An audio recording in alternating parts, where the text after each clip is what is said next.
რას დავბედით, იმაზე რაც ვაკეთებ და იმაზე მოკლედ დროში. შეიძლება მართლაც ევროპაც გავავოცოთ. Поздравляю весь личный состав. კარგი მანევრია ძალიან. დიაბოლოვაში გადაცემდა.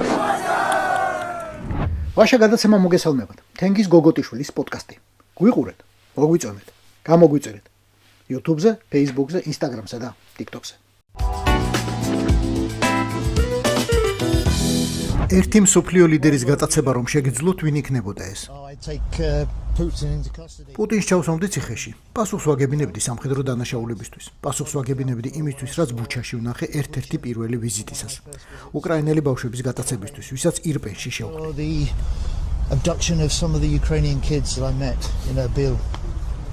მართლა მეგონა რომ თავს აარიდებდით ამ კითხვას. თქვენ ლეგენდა ხართ. ასე პასუხობენ კაცები, ვისაც აქვს ადამიანური სოლიდარობის, შავისა და თეთრის, ბოროტისა და კეთილის გარჩევის, არა მხოლოდ თანამდებობრივი ვალდებულება, არამედ პოლიტიკური ტრადიციაც. ბრიტანეთს რუსული ოკუპაციის საფრთხე ახლა როდი შეიძლება დაემუქროს. თეორიულად იქამდე ჯერ კიდევ დიდი ტერიტორიაა და ბევრი ქვეყანა, რომელთაც რუსმა უნდა გადააბოტოს. მაგრამ უკრაინის ომში მსხვერპლისა და აგრესორის გარჩევა იმდენად მარტივია.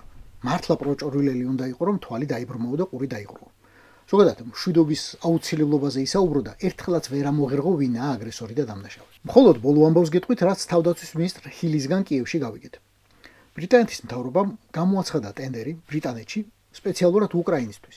ხაზგასმულია უკრაინისთვის.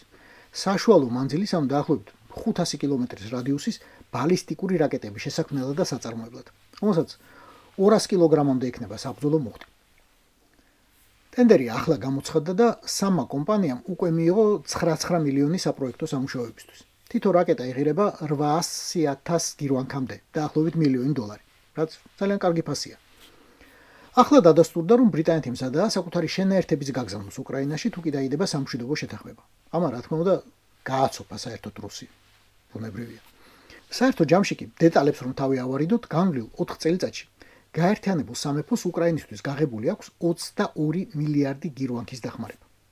აქედან 13 მილიარდი გირვანქაზე ცოტა მეტი, ანუ 17 მილიარდი დოლარი მხოლოდ სამხედრო დახმარებაა. ცეცხლი ოლიგარქიას. ბრიტანული რაკეტების ცეცხლი. ამ დღეებში მოხდება ძალიან ცუდი ამბავი, რომელსაც მზაზე შათერიშვილი ბატონი ბორისის კურსის უალტერნატივობის კიდევ ერთ საბუთად დაასახელებს. და დანარჩენი პროჭორილელები მორჩილად დაუქნევენ ცარიალ თავებს. კიო. შათერიშვილი თუ ამბობს, ესე იგი ჩვენ ასე ვფიქრობთ. ევროკავშირი უკვე დადასტურებულად დაბლოკავს ქართულ დიპლომატიურ და სამსახურებრივ პასპორტებს. ამას რიკარდ ჯოზუი აკიცებს, რადიო თავისუფლების ევროპული კორესპონდენტი, რომელსაც ურსულა ფონ დერ ლაიენსა და კაია კალაზე ნაკლები ინფორმაცია არ აქვს ხოლმე ბრიუსელიდან. თბილისმა დაარღვია მრავალი ვალდებულება, რომელიც ვიზა ლიბერალიზაციის დიალოგით ქონდა ნაკისრი. ასე ამბობს ბრიუსელი. ევროკომისიის ანგარიში, რომელიც ერთი თვის წინ გამოქვეყნდა 19 დეკემბერს, პირდაპირ წერია, რომ ორმხრივი ინტერესის უმრავლეს სფეროში საქართველოს დე-ფაქტო ხელისუფლებას არაფერი არ გამოუსწორებია. სამაგიეროდ, მრავალ სფეროში ვითარება კიდევ უფრო გაუარესტაო. ხო, ნადეჟდა და შალავატევე თქვენ აუცილებლად ისევ გეტყვიან, რომ ევროპა ამაში კაცების გათხოვებას გულისხმობს მაინც და მაინც, რასაც ქართველი არ დათანხმდება. გვირჩევნია საელჩოს რიგში ვიდგეთ, ვიდრე მაჩის რიგში კაცის ცოლად მოსაყვანადო. ამას გეტყვიან. და თქვენ ამას დაიჯერებთ. ჭამთ, იმიტომ რომ პროჭორილელები ხართ და გონიათ, რომ თუ არ გაქვთ დიპლომატიური ან სამსახურებრივი პასპორტი, თქვენ არაფერი შეგეხებათ. აუცილებლად შეგეხებათ. იმიტომ რომ ეს არის მხოლოდ დასაწყისი. ერთიანი ევროპული სანქციებიდან პირველი. ამერიდან კი უნგრეთი რომ უნგრეთია და ვიქტორ ორბანს რომ უზარმაზარი სურვილი ჰქონდეს, მესაზღვრე ამ პასპორტს აღარ მიიღებს, ვერ მიიღებს და მორჩა. იმიტომ რომ შენგენი ევროკავშირი არის ერთიანი სისტემა, კომპიუტერული, ნორმატიული, აღმასრულებელი. ნადეჟდა და შალავატევე თქვენ აუცილებლად მოგიყვებიან, რომ საქართველოს სამთავრობო დელეგაციები ევროპაში აღარ ივლიან ლურჯი პასპორტებით, სამაგიეროდ ივლიან შინდისფერი პასპორტებით, ჩვეულებრივით. არაფერი შეიცვლებაო. ეს აუცილებლად ეწერება ვინმე შათერიშვილის უახლოეს წერილში. ოღონდ არ ჭამოდეთ. იმათ, ვისაც უბლოკავენ სამსახურებრივ და დიპლომატიურ პასპორტებს, ევროპულ დედაქალაქებში საერთოდ აღარ იწვევენ. საერთოდ. ურთიერთობის ამ დონემდე გაფუჭება ნიშნავს, რომ ამ იდიოტებთან სალაპარაკოს აღარაფერი აქვთ. არც პროტოკოლური ფოტოების გადაღების სურვილი აქვთ, არც ცარიელი მემორანდუმების ხელმოწერის, არ ზოგადად მასპინძლობისა და მით უმეტეს სამწუხაროდ არც სტუმრობის. ქართულ ხალხურად ეს ასე გამოითქმის. ბორია დაასანქცირეს და კარი მიუხურეს. სამსახურებრივი და დიპლომატიური პასპორტების ბლოკირება არ არის მავნებელი რეჟიმების საწინააღმდეგო უკანასკნელი და ყველაზე მკაცრი სანქცია. ბორია რუსი თუ ასე გააგრძელებს და ყველაფერზე ეტყობა რომ სწორედ ასე აპირებს, სანქციები გამკაცრდება. შათერიშვილის მორიგ წერილში აუცილებლად ეწერება, იმიტომ გვსჯიან რომ ბრიუსელს არ გაუგორეთ კოჭიო და არც ეგ არ ჭამოთ. გვსჯიან, იმიტომ რომ კოჭი გაუგორეთ მოსკოვს. ზუსტად ამიტომ.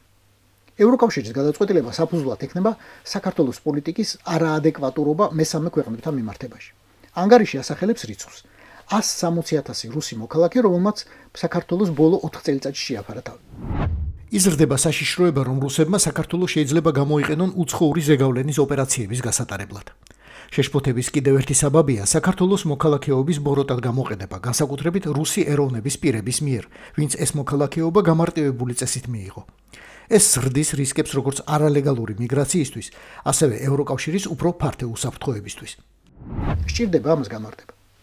საქართველოს სანქციების ერთ-ერთი მიზეზია მილეთის რუსი, რომელსაც რუსულმა საოკუპაციო რეჟიმმა მოქალაქეობა მიანიჭა და ახლა უკვე ქართული პასპორტით შეუძლია დაუბრკოლებლად იაროს ევროპაში. და იქ რას ჩაიდენს? ეგ არის სარავინ. და რატომ უნდა აიტკიოს თავი მაშინ ევროპამ? იმიტომ რომ ბორია რუსი ვოვა რუსის დავალებას ასრულებს. ოღონდ არ დაიღალოთ. სია კიდევ გრძელდება. ამ სიაშია ხალხი, ვინც წლების განმავლობაში სარგებლობდა და სარგებლობს ევროპაში თავშესაფრის მოთხოვნის წესებით. ბარდება იქ, იღებს უფასო სამედიცინო მომსახურებას, მათ შორის ისეთ ხშირად, რომელსაც სიცოცხლის გადარჩენა შეუძლია და რომელიც საქართველოში უბრალოდ არ არსებობს.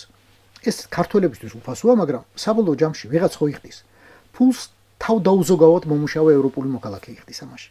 თავისი გადასახადით. და ახლა უკვე კითხულობს ხმამაღლა. მე მზად ვიყავი გამეწია ეს ხარჯი. და ეს ადამიანები გადამერჩინა, მაგრამ თუ ისინი აქ მხოლოდ კარგი მედიცინისა და ქურდობა ყაჩაღობისთვის ჩამოდიან, მე ფული რაში ვყარო? და გაემტყუნებათ ასე რომ ფიქრობენ. არა. ამ გადაწყვეტილებას არ დასჭირდება სრული კონსენსუსი. სავიზო რეჟიმის გამკაცრების შესახებ კეჭისხრისთვის საკმარისია 27 წევრი ქვეყნის 55%-ის თანხმობა, ანუ 15 ქვეყნის. ოღონდ ესენი უნდა წარმოადგენდნენ გაერთიანების საერთო მოსახლეობის 65%-ს. ასე რომ უნგრეთი და სლოვაკეთი ერთად 15 მილიონი სულ 450 მილიონიანი ევროკავშირიდან საერთო სურათს ვერაფრით შეცვლიან. სულ რომ კარში გაწვნენ და ფეხები აბაკვდნენ. ვიზა ლიბერალიზაციის გაუქმების შემდეგი ნაბიჯი იქნება მასში ყველა პასპორტის ჩართვა, მაგრამ ეს ჯერჯერობით არ განიხილება, მადლობა ღმერთს და ბრიუსელს. ჩვენი ყველას დასჯას არ ფიქრობენ. ჯერჯერობით მიზანში მხოლოდ პროჭორილელია. თავმომწონო და ამაყი რომ ფეხებსაც ვერ მომჭამ თქვენი სანქციებითო. რა იცვლება ჩვენთვის, უბრალო ადამიანებისთვის? იცვლება ცოდნა, რომ არათუ ევროინტეგრაცია არ ხდება, არამედ დიალოგიც კი შეწყვეტილია ბრიუსელთან და ევროპულ დედაქალაქებთან ზოგადად. სატელეფონო ზარები, წერილების გაცვლა გამოცვლაც კი. ავაზე განმოპატიჟება და დილამდე ყანწების ტრიალი ხო საერთოდ ჩაბარდა ისტორიას. ერთი შვება კი იქნება. ვინმე ზარქუები ვეღარ გამოანათებენ ესკორტის დაბერილ ძუძუებიან გოგოებთან ერთად ტროკადეროდან ან მონაკოდან. საქართველო ეძებს ხვრელებს, საიდან შეუძურეს რუსეთს. სომხეთი ეძებს გზებს, როგორ დაუძურეს რუსეთს.